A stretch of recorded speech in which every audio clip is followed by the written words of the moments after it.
అందరికీ నమస్కారం. ఓం divine nine channel కు స్వాగతం. లక్ష్మీ పూజ ఎలా చేయాలి? హిందువులు ప్రత్యేకంగా లక్ష్మీ పూజ చేసే సందర్భాలు కొన్ని ఉన్నాయి. శ్రీ సూక్త మంత్రాలతో కానీ, లక్ష్మీ సహస్రనామాలతో కానీ, లక్ష్మీ ఆశతో అష్టోత్తర శతనామాలతో కానీ, లక్ష్మీ దండకం లేదా స్తుతితో కానీ లక్ష్మీదేవిని అర్పించాలి.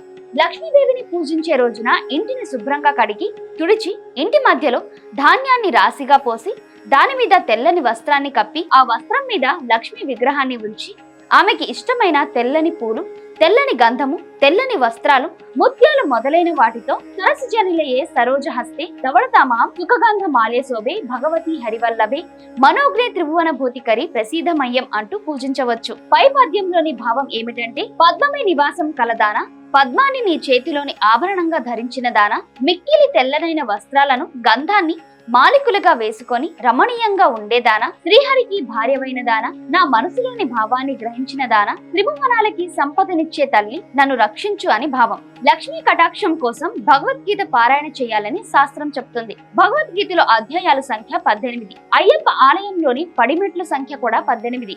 ఈ 18 సంఖ్యకు ఉన్న విశిష్టత ఏమిటంటే, ఈ సంఖ్యలోని మొదటి అంకెను రెండవ అంకెను కలిపితే 9 వస్తుంది. ఈ 9 అనే సంఖ్య మనిషిలోని చెడును, పాపాలను నాశనం చేస్తుందని సంఖ్యాశాస్త్రం చెప్తుంది.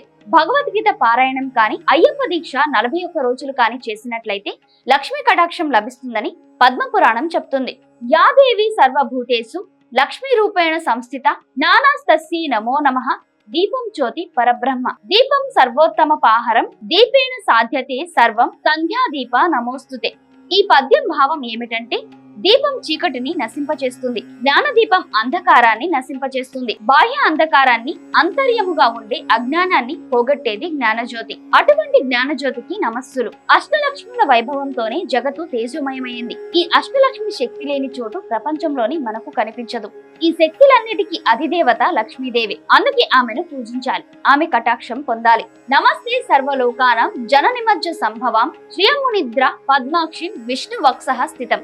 లక్ష్మీదేవి క్షీర సముద్రం నుండి ఉద్భవించినప్పుడు దేవతలందరూ ఆమెను ఈ శ్లోకంతో స్తుతించారు. వారి స్తుతులకు ప్రసన్నురాలైన లక్ష్మీదేవి వారిని వరం కోరుకోమనగా, అప్పుడు దేవతలు ఈ స్తోత్రం పఠించిన వారిని విడవద్దని ఇంద్రుడు కోరాడు. ఆమె ఆ వరాన్ని అనుగ్రహించింది. ఈ శ్లోకాన్ని పఠిస్తున్న వారింట లక్ష్మీదేవి కొలువై ఉంటుందన్న నమ్మకం ఉంది. శ్రీ మాత్రే నమః.